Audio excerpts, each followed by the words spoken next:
Hello once again. My name is Negative Legend, and I'm here to answer the question, what happened to Spyro?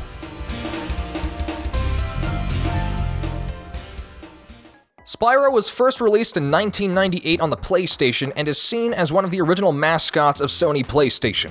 The franchise was originally owned by Universal Pictures, a video game developer owned by Universal Interactive, before it was dissolved in 2003 and the rights to the games were distributed to other companies. Spyro was claimed by Activision in 2008, similar to most other IPs that Universal Interactive sold. The original games were created by Insomniac Games, the same studio that developed Ratchet & Clank, Sunset Overdrive, and several others. There are 14 games that have been produced for Spyro so far.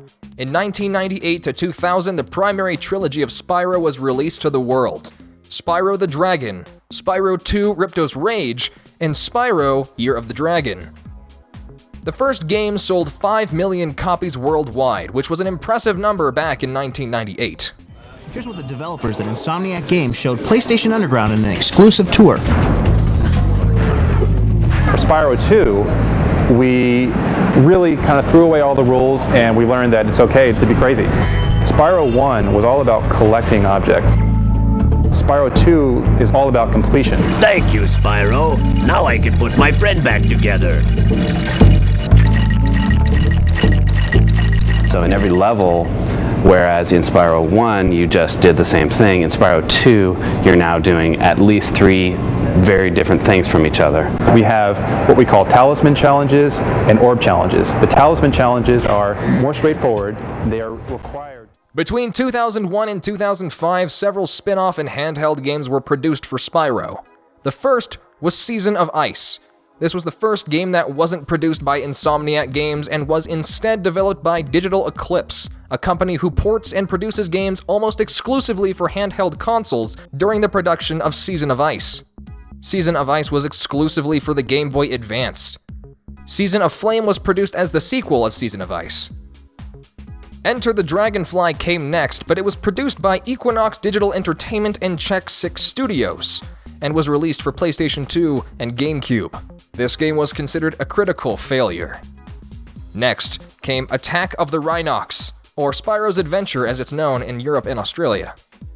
This is the final game to be produced by Digital Eclipse. Orange the Cortex Conspiracy was a crossover between Spyro and Crash, Sony's other prolific mascot. A Hero's Tale, its tail, like a dragon's tail, was produced for PlayStation 2, Xbox, and the GameCube. It was developed by Eurocom, a company mostly known for developing games on the NES before expanding, and eventually falling into bankruptcy in 2012. Shadow Legacy was created next and acted as a legacy to A Hero's Tale, but it was only released on the Nintendo DS. This game strayed from the original platformer gameplay and was instead more of an RPG. In a land of shadows, a hero rises to an all-new level with new magic powers and incredible combat moves. Spyro Shadow Legacy is the magic in you. Rated E. Between 2006 and 2008, Spyro underwent a reboot to try and reignite the series. The series was more combat-oriented rather than platforming, but still had platforming elements. The series was called The Legend of Spyro and spanned 3 games: A New Beginning, The Eternal Night, and Dawn of the Dragon. Skylanders, don't look at me like that, you knew this was coming, was a series of games featuring Toys to Life, a function that allowed players to purchase figures of characters and transport them into the video game they're playing using NFC. It set place in the Spyro universe using Spyro as the figurehead to sell the product. There are 6 games produced from 2011 to 2016. The series is published by Activision and paved the way for several copycats because, though it had mixed feedback from hardcore Spyro fans, it was a great financial success. The Toys to Life craze is somewhat considered a fad, but that doesn't stop companies finding new ways to use this technology. Mostly, people just wanted cool figures of their favorite video game characters. An animated series was produced and is currently on Netflix during the writing of this video, and it's pretty decently written, so I'd give it a shot if you ask me.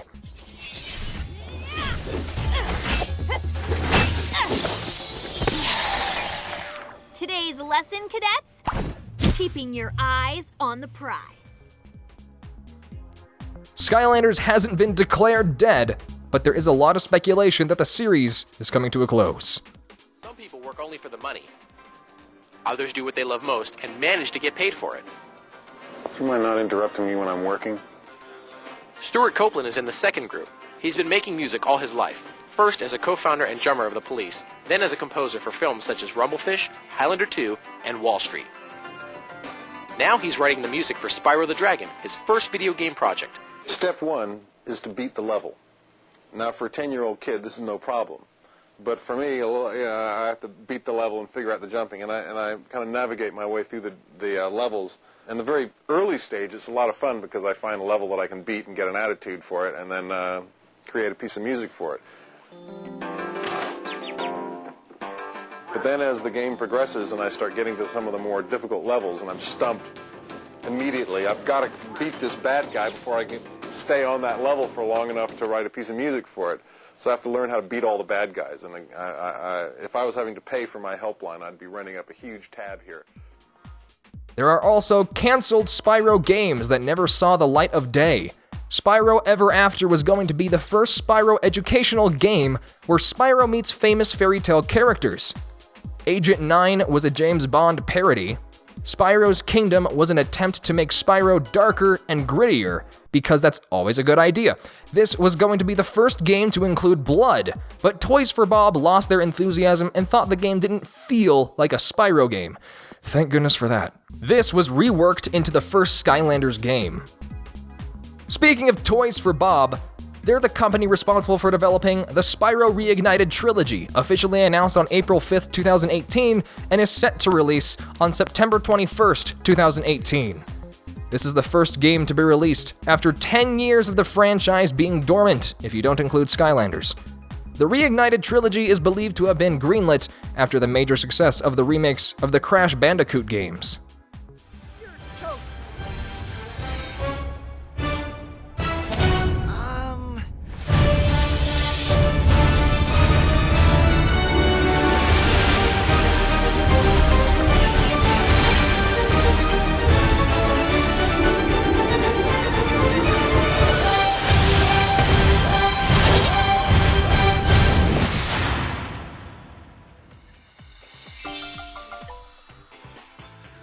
And then it was delayed to November 13th because...